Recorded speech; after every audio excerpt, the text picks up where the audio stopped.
Hello YouTube, this is Charlie426, and today, as mentioned on my last video or review regarding the Robot Damashii Full Armor Gundam anime, I did ask you guys if you guys want to see another separate video regarding how you apply the armor to the mobile suit, and some of you actually gave me a reply, so here is that video. And I would also like to mention that this weekend, or this week in general, you might see 4 videos / 4 reviews, so including this, so yeah. So hopefully I can make it. Okay, so before I actually apply the armor, I should mention something. As I mentioned, this is pretty much the RX-78, but with a few slight, like differences, I believe. So as I don't actually have the original RX-78, but I do have the prototype Gundam, and as far as I can tell, there are some detailed differences. Because while the prototype Gundam, like if you see the backpack, you have these thrusters. This one does not actually have those kind of thrusters. They're like one of those like built-on stuff. So that's that. And the back skirt has a little bit more dense to it. So there's a more bulk on that section, while the prototype Gundam doesn't. So I just wanted to mention that. Now, currently, before I start applying the armor, I would like to mention that I'm going to take off the hands because you need to because even in the manual they tell you to pull off the hand. So I already have all the armor set up right over here, so let's get started. So I'm gonna put away the stand. Yeah. Okay, so we're gonna start with the body, I guess, because that's how the manual even tells you to do. So for the body, as I mentioned, you cannot apply this to the gym for anime because you have those two. You have those like big giant pegs, and they're supposed to go inside the cockpit. But the gym for anime, the cockpit section is actually they're blocked off, so you cannot attach this part at the first place. So as I mentioned, the figure itself, you don't actually plug into there aren't any holes on the figure itself. They just pretty much latch onto each other. So you put it on the front part, and then we have a little bit more. We have some pegs right over here, and yeah, you don't actually take off the backpack. So that's another thing. You just put them on top, and then hopefully. Now, the only issue I'm having, I think I mentioned this on my review, is that on my full armor Gundam, I can attach the backpack. However, even if I do so, why isn't this working? So, come on. I hate it when it doesn't really work out when I'm actually trying to do something. But yeah, you're supposed to attach the backpack, and those two pegs are supposed to go in fully inside the backpack armor. Problem is, the left side doesn't actually go in fully, so you might see some, that stuff popping out a little bit. So, but in general, this is how that works. So you can see the body is already finished, and then I'm gonna just go with this. So this is the waist section, the crotch section. I don't know why this part needs to be protected, but yeah, all you need to do is just clip onto the crotch section.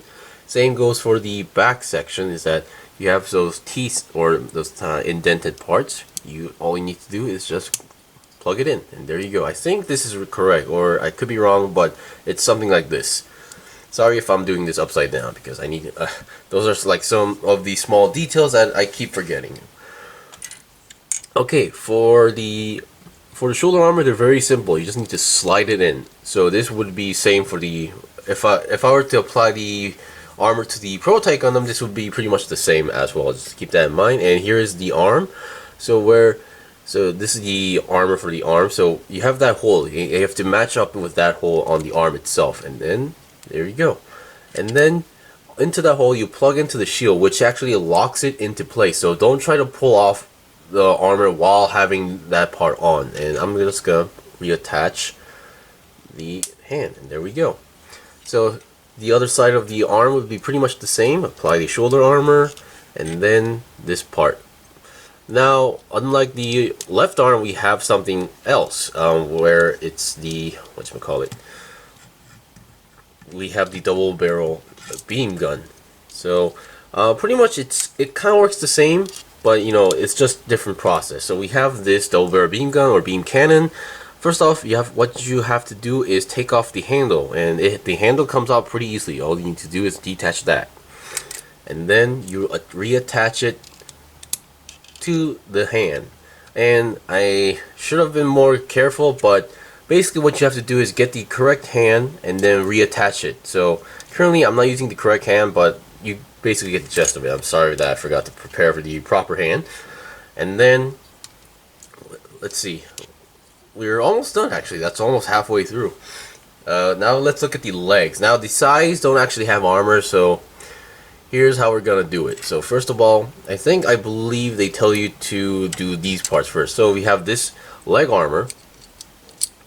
Well, it's kind of tricky, but all you need to do, once again, the leg armor does not actually attach to the leg itself. The armors itself, they just latch onto each other like this. So just get them in place, and yeah, they're connected to pegs. And then I believe you have to put this one here. So now this one, I almost thought I broke it, but while you're doing it, basically the manual just tells you to just push it in there until it latches on. But while doing that, you might actually separate the pieces inside. So these two parts on the side, they can actually come off separately. But that doesn't mean you can separate them and then attach them to each leg and then reattach them, because the connection does not work like that. So we have that part attached, and then just to make sure more strength, this one actually clips on to the armor, and then on the back, oh no, not the back section, and on the side section we attach the thruster. Now I'm not sure if it was too necessary to make this a separate piece. And then finally for the feet, now the feet actually is different. The prototype Gundam also has the same feet, but let's say for the Jimver anime, they have different feet obviously. And also they don't have these small engravings on them, so which is why even though you can slide them into the foot, they won't attach, while this one does. So all you need to do is just slide them in, and there you go, you have the leg. So same goes for the other one. Now I don't think it's like too necessary to keep the process as long as you know what you're doing. So this time I'm gonna put this one first, and then put these next. So when you're doing this the first time, it could be a little bit tricky because you're not really sure how it connects, but once you actually get the idea or know how it works, it's no big deal actually. So once again, now we have that part, and we're gonna attach the front part. So yeah, doing this multiple times might be a little bit painful, but so I'm pretty sure like for those, like, you know, you're gonna buy this, put the armor once, and then never gonna take it off. Not that it's not a hard process. It's way more easier than, let's say, the Thunderbolt Gundam Master Grade. So yeah, and there we go. We have the armor attached on. Now, as I mentioned, I should have prepared a trigger finger for this, but somehow my brain wasn't working.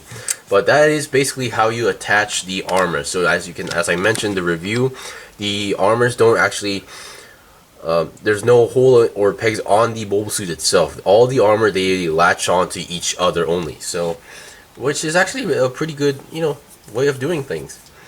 And that is it for this video. Hopefully this video is kind of helpful to you guys, and if you guys got any questions or requests, you can comment below. I still have 3 more videos to make, so see you guys soon.